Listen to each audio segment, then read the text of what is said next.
예수님께서 제자들 가운데, 이 제자들이라고 하는 것은 우리들이 일반적으로 아는 그 예수님의 제자, 베드로를 비롯한 12명의 제자, 핵심 제자죠.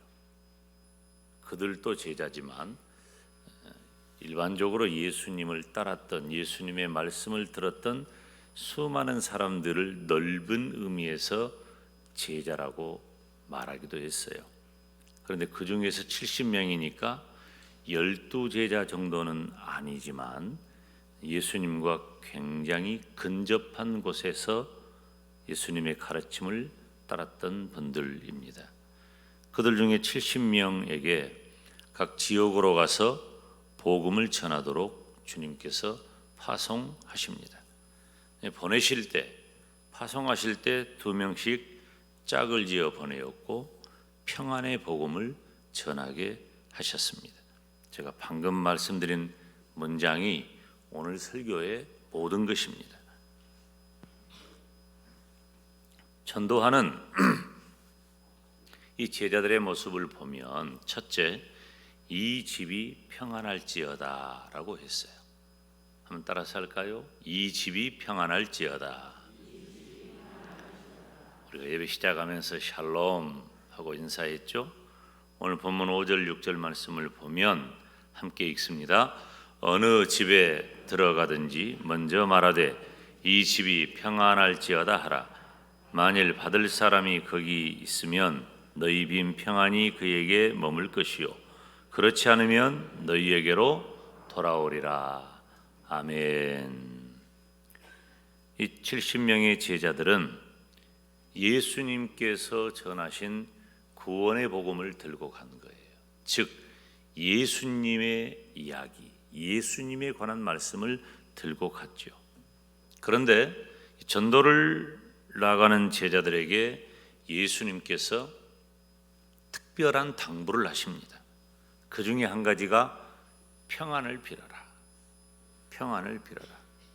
물론 또 다른 중요한 주제 하나는 바로 하나님의 나라가 가까이 온 줄 알아라 라고 하는 주제이지만 나중에 다룰 기회가 있기 때문에 오늘은 평안이라는 주제에 잠깐 말씀드리고자 합니다. 지금 우리 영광대교회는 샬롬 부흥 전도 운동을 계속하고 있습니다. 그런데 이 샬롬이라고 하는 말 한번 따라서 합시다. 샬롬. 이 샬롬이라고 하는 말은 평안이라는 의미예요. 유대인들이 만날 때나 헤어질 때 쓰는 말입니다. 유대인들, 즉 지금 이스라엘 사람들은 어떨까요? 지금도 이 말을 쓸까요? 우리는 인사말이 많이 바뀌었어요. 제가 어렸을 때 그리고 유소년 시절, 청장년 시절까지도 만나면은 식사하셨습니까가 인사였어요. 밥 먹고 살기 참 힘들었던 우리 민족의 가난한 그런 상황을 대변해주는 인사말이 아니었는가. 물론 요즘도 밥 먹었냐는 인사를 많이 합니다. 저도 만나면은 밥은 먹었냐, 전화할 때 식사하셨냐라는 얘기를 하기는 해요. 이처럼 인사를 하는 것은 그 시대상을 잘 대변해 줍니다. 이스라엘 사람들은 지금도 그 말을 쓸까요? 그렇게 오랜 세월 수천 년 동안 지금도 이스라엘 사람들은 샬롬 합니다. 우리가 자주 하는 것은 아니지만 이스라엘을 여행하면서 유심히 그 사람들이 하는 이야기들을 들어보면은 샬롬이라는 단어를 많이 사용합니다. 우리들도 평안에 대한 이야기를 해야 합니다. 제가 가장 많이 하는 인사 중에 하나가 평안하셨어요. 목사님은 늘 평안하다는 얘기밖에, 우리 가족들도 평안하셨습니까? 전화로나 만나면 평안의 이야기를 가장 많이 하는 것 같아요. 우리들도 평안하신지요? 평안하세요? 그걸 인사해야 돼요. 이 단어가 굉장히 중요해요. 쓰는 단어가. 우리 옆 사람에게 평안하세요. 뭐 뗀 돈 받으러 온 사람처럼 말하면서 평안하세요. 그렇게 하지는 않겠죠. 평안이라는 단어가 벌써 내 마음과 또 내 표정을 다르게 합니다. 저는 얼마나 평안이 중요한가를 강조했는지 모릅니다. 그동안 제가 우리 성도님들에게 설교를 하면서 우리 성도들이 다 복받기를 원하는데 그 모든 복 중에 한 가지를 말하라면 평안의 복을 원한다. 제가 그런 설교를 여러 차례 했습니다. 아무리 사람들이 부귀영화, 명예, 권세 다 가지고 있어도 마음에 평안이 없으면 그 참 힘든 인생입니다. 그런데 내게 주어진 여건이 다른 사람들이 볼 때 좀 핸디캡 같아도 평안이 있으면 너무 좋은 거죠. 평안한 거예요. 3월 19일은 샬롬 축복의 날입니다. 저와 여러분은 그리고 우리 영광대교회는 평안을 빌고 그래서 축복하며 열매를 맺는 날이에요. 우리가 다 만나는 사람들마다 평안하세요, 평안하세요. 이게 우리의 인사말이 돼야 돼요. 왜 갑자기 저럴까? 느닷없이 예수 믿읍시다. 이런 것도 효과가 있을 수도 있지만은 우리들이 얼굴 표정을 대할 때 평안하세요, 평안하십니까? 파송되었던 70인들이 예수님께 돌아와서 그동안의 사역을 보고하는데 이렇게 보고합니다. 17절, 19절 말씀이에요. 함께 다 같이 읽습니다. 시작. 70인이 기뻐 돌아와 가로되 주여 주의 이름으로 귀신들도 우리에게 항복하더이다. 예수께서 이르시되 사탄이 하늘로서 번개같이 떨어지는 것을 내가 보았노라. 내가 너희에게 뱀과 전갈을 밟으며 원수의 모든 능력을 제어할 권세를 주었으니 너희를 해할 자가 결코 없으리라. 아멘. 전도하러 다녀온 70명의 제자들은 전도하고 와서 기쁨이 넘쳤어요. 여러분, 전도하고 나서 보고를 하잖아요. 이거 우리 한번 하려고 생각을 해요. 전도를 하고 와서 보고를 하잖아. 사람들의 표정이 물론 여러 가지예요. 안 된다, 힘들다, 괜히 갔다, 목사님 나 당해버렸어라, 별 사람이 다 있어요. 근데 실제로 전도한 사람들의 표정은 너무 기쁜 거예요.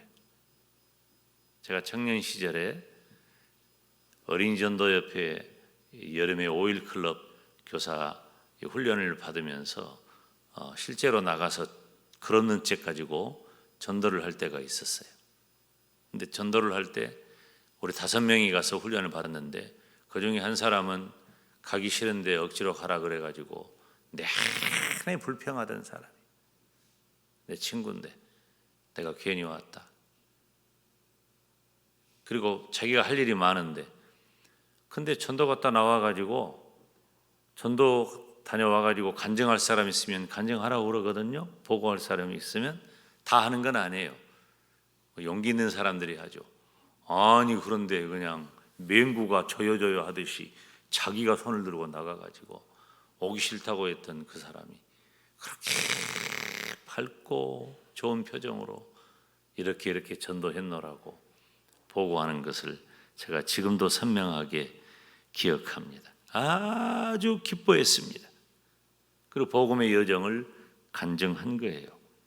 사랑하는 여러분, 저와 여러분도 70명의 제자들처럼 열심히 전도하고 평안의 복음을 전하면서 그 열매 감사하시기를 주님의 이름으로 축원합니다.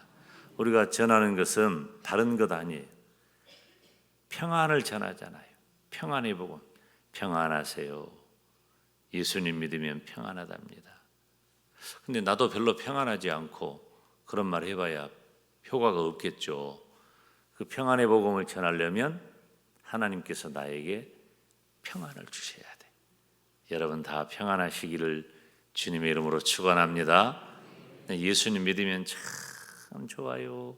예수님 믿으면 참 기뻐요. 예수님 믿으면 참 평안해요. 이래야 평안하세요라는 말이 효과가 있고, 물론 가정스럽게 억지로 하라는 말은 아니에요.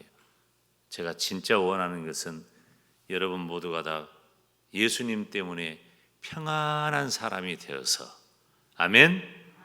그래서 평안의 복음을 전하기를 주님의 이름으로 축원합니다. 두 번째는 전도하는 제자들의 모습은 둘씩 앞서 보내셨어요. 1절 2절 우리가 함께 다시 읽습니다. 시작. 이후에 주께서 달리 70인을 세우사 친히 가시려는 각동 각처로 둘씩 앞서 보내시며 이르시되 추수할 것은 많되 일꾼이 적으니 그러므로 추수하는 주인에게 청하여 추수할 일꾼들을 보내어 주소서 하라. 아멘. 전도는 사람의 일이 아니에요. 여러분, 전도는 영혼 구원의 일입니다. 그래서 우리가 늘 기도를 할 때 영혼 구원에 대한 이야기를 가장 많이 하잖아요. 여러분 앞에 적어져 있는 것들도 전도하는 마음은 뭐예요? 빈자리 채우는 것 아닙니다. 여러분, 지금 우리가 전도하는 것은 빈자리를 채우는 목적은 아니에요. 영혼 구원인 거예요. 왜 영혼 구원이 중요할까요? 그 영혼이 구원받지 못하면 지옥 가기 때문에 그래요. 내 부모님, 내 아내, 내 남편, 내 자식들, 내 손자, 손녀들 너무 이쁘고 좋아가지고 안 보면 서운해하고 보고 싶다고만 하지 말고 예수님 믿는 것이 더 중요해요. 내 친구들, 지난주에 말했지만 가장 좋은 시간을 가장 오랫동안 함께 지내는 직장 동료들, 그분들이 영혼 구원하는 문제란 말이에요. 영혼 구원하는 것. 그래서 이 영혼 구원의 사역이기 때문에 전도하는 일은 하나님께서 함께 하신 줄로 믿습니다. 전도는 하나님이 함께 하셔요. 따라서 합시다. 전도는 하나님이 함께 하십니다. 믿으십니까? 내 일 같아도 하나님의 일이에요. 하나님의 일. 그 일을 위해서 예수님이 이 땅에 오셔서 십자가에서 죽기까지 하신 거예요. 그것 때문에. 그렇지만 전도를 할 때 하나님께서 함께 하시는 것은 물론이지만 사람이 연합해서 힘을 합할 때 더 능력 있게 전도할 수 있다는 것입니다. 전도서 4장 11절 12절 말씀을 보면 두 사람이 함께 누우면 따뜻하거니와 한 사람이면 어찌 따뜻하랴. 한 사람이면 패하겠거니와 두 사람이면 당하나니 세 겹줄은 쉽게 끊어지지 아니하느니라. 하나보다 둘이, 둘보다 셋이 훨씬 더 힘이 있다는 거지. 전도를 나 혼자서 하겠다는 것은 뭐 아주 용감한 일이죠. 귀한 일이에요. 할 수 있어요. 그래서 혼자 나가고 혼자 만나고 이것도 뭐 필요해요. 물론 혼자 전도할 수도 있고 혼자서도 전도해야 합니다. 그렇지만 전도는 사단과의 영적인 싸움이기 때문에 혼자보다는 두 사람이나 여럿이 연합하는 것이 훨씬 좋습니다. 우리가 전도해야 할 대상들, 초청해야 할 그분들을 만나가지고 오랜만에 만나가지고 입이 안 떨어져가지고 눈만 끔뻑끔뻑 입을 떼기가요.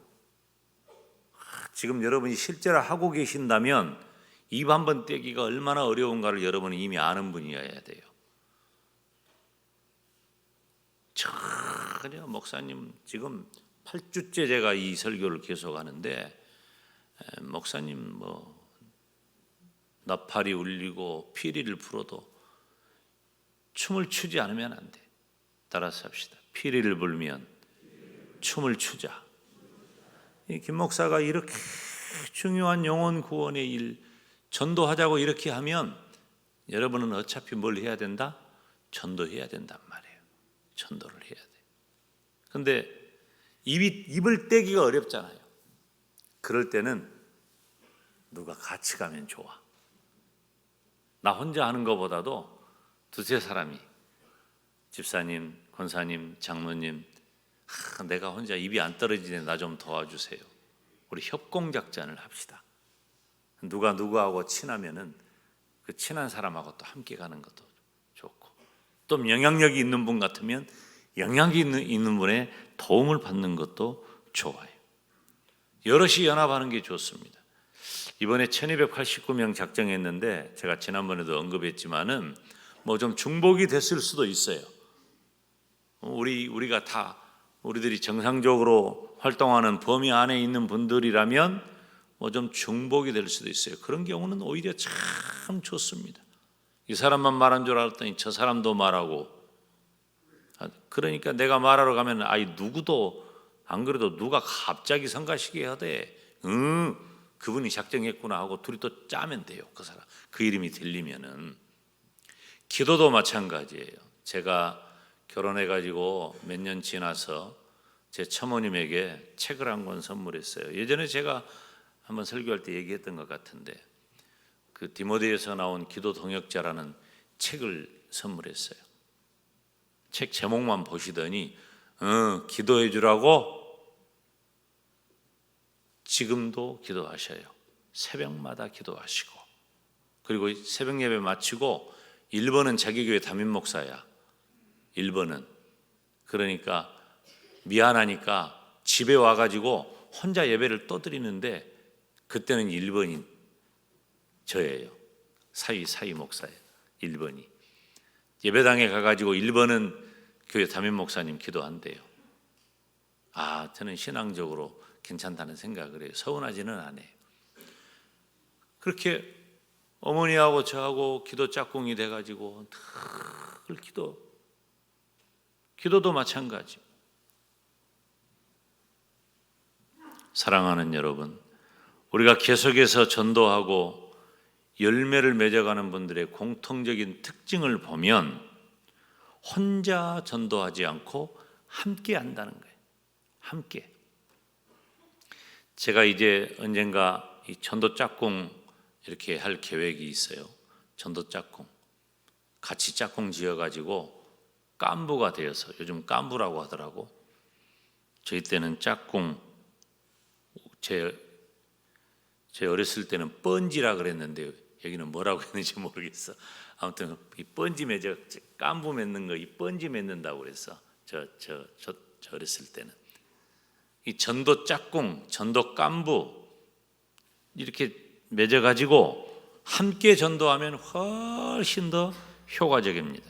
그래서 함께 전도할 대상자를 정하고 함께 기도하고 함께 전도한다면 효과를 극대화시킬 수 있어요.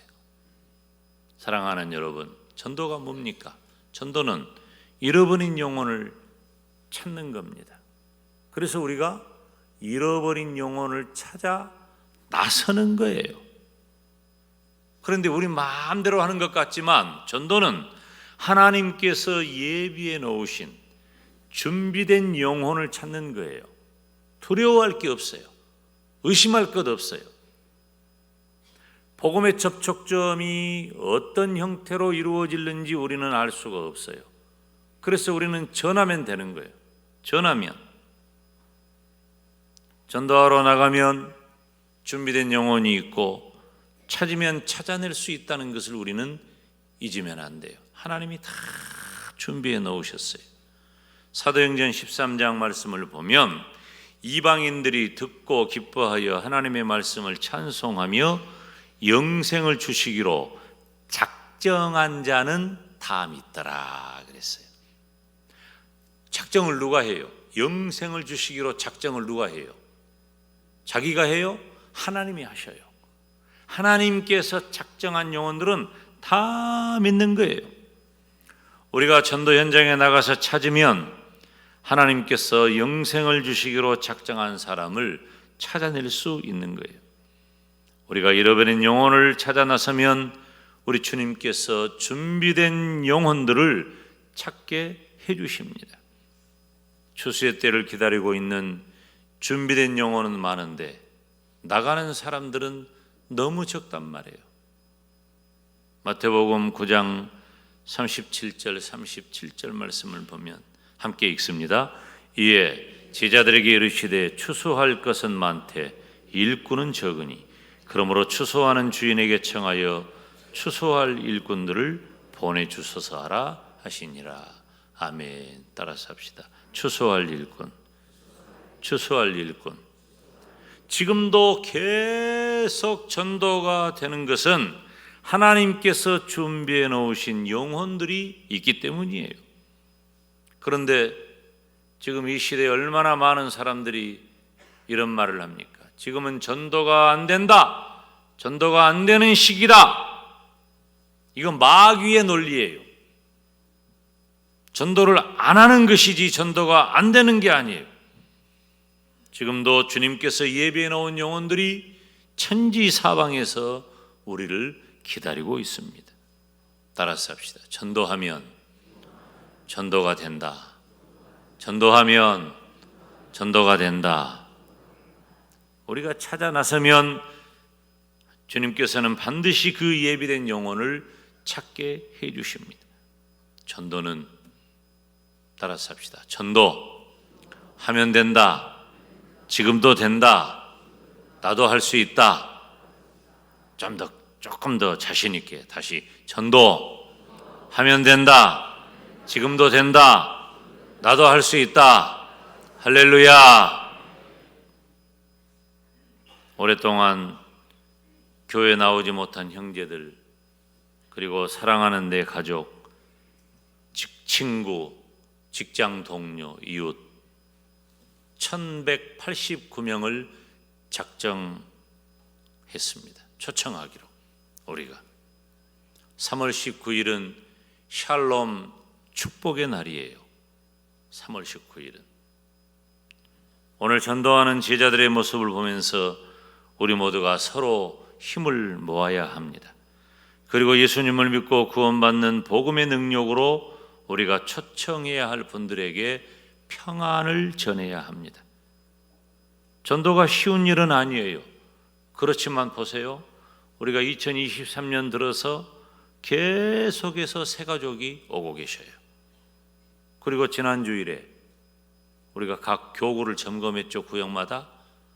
지난 주일에 18분의 성도께서 수년 만에 예배당에 나오셔서 함께 예배를 드렸습니다. 오늘 또 우리 신 집사님 오셨잖아요. 이제 집사님 빠지지 마세요. 계속 오셔야 돼요.